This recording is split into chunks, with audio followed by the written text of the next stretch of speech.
American Bliss. This is from Genuine Comics. Now, the flagship series for me is Perfect 10. That's with Dave Brink writing, Pal Rodrigues doing the art. But this is the first issue of American Bliss with Michael Oden writing, Eric Hodgson doing the line art, and Federico Sioc, if I'm saying that correctly, giving us the colors. And this is a pretty good book. This is Father's Pride. This is the first issue of American Bliss. It serves as a good introductory to Kendra, who is American Bliss, taking upon her father's mantle after his death. That's a little bit into spoiler territory, but this does start with a nice one-page spread with Chernobyl, who appears in Perfect 10 issue 1. Definitely love that character there. It's one of the fan favorites of the Genuine verse, I would say. And this is a good, solid story. It's definitely in the floppy territory, so it's pretty short, but the story that it does tell is a pretty complete one. It's a bunch of things linked together, sets up some stuff, gives some exposition and backstory on American Bliss's character. And of course, her character design is just absolutely fantastic. I'll go through some of these pinups here that really showcase just how awesome her character design is. Of course, this is a very attractive, voluptuous woman in patriotic gear. That's why it's as popular as it is. That's why Common America is as popular as it is.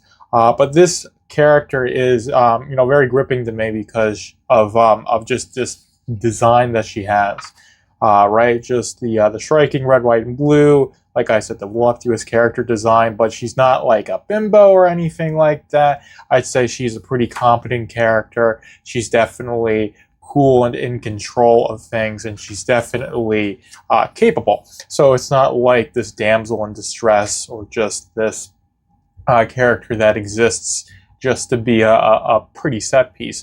I'd say she's competent. She's definitely got that Supergirl vibe to her, if I'm even getting that correct. But that's the way I feel.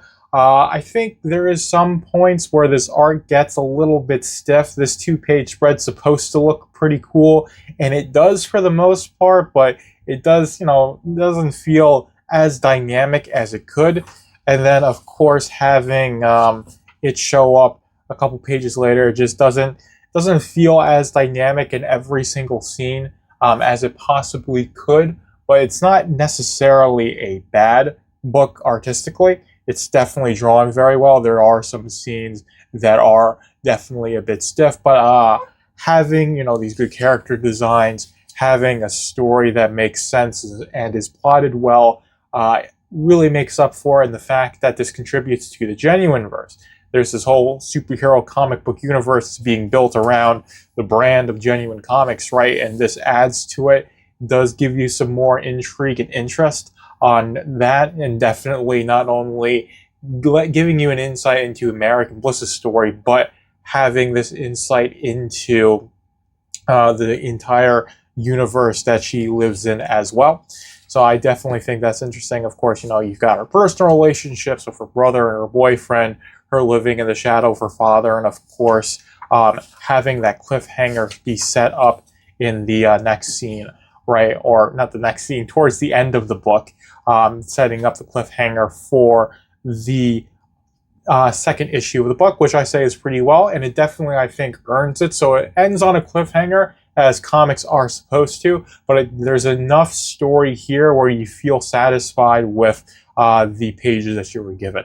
And of course, another beautiful design. I absolutely love her costume. Like I said, it's got the Wonder Woman vibe. She's got that Supergirl, that Power Girl vibes, and it really, really draws you into her character, and you just want to learn more about her, see her in action, because you've got this strong sense of patriotism, wanting to do right, wanting to help people, with combining that with the nihilism in modern society, along with the debauchery that comes from villainy, is a really interesting thing. And seeing how she maintains that light and how she goes through those trials and tribulations is going to be an interesting thing as this series develops. Of course, this is just the first issue, and you're going to have plenty of more issues in this series, hopefully. From Michael Oden, if that's Michael Oden and Eric Hodgson doing the art. I think they're a pretty good team, and if they keep going and working on this book together and do more issues, I'm sure it'll improve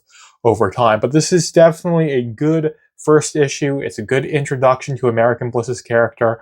I'd say if you're new to the Genuine Verse and you find her to be interesting, you can definitely buy this book, jump in, and you're not going to be confused at all. And it's just going to be a great setup for reading other stuff in the Genuine Verse, because Chernobyl does appear in Perfect 10. American Bliss has a short story in Power Trip.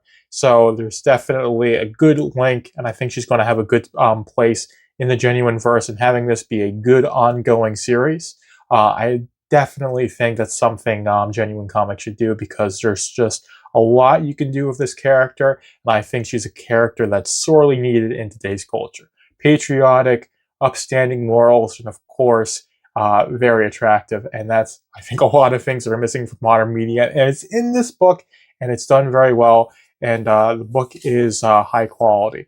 It feels nice in the hand, the printing feels good, the paper feels very thick, so it's not like one of those like $5 floppies that's printed on magazine paper. This is a high quality comic book. But I don't really have anything else to say. I think I'm just repeating myself. This is a good book. This is genuinely a good comic, when I use that point whenever I talk about Genuine Comics. But I don't have anything else to say. Joker is out.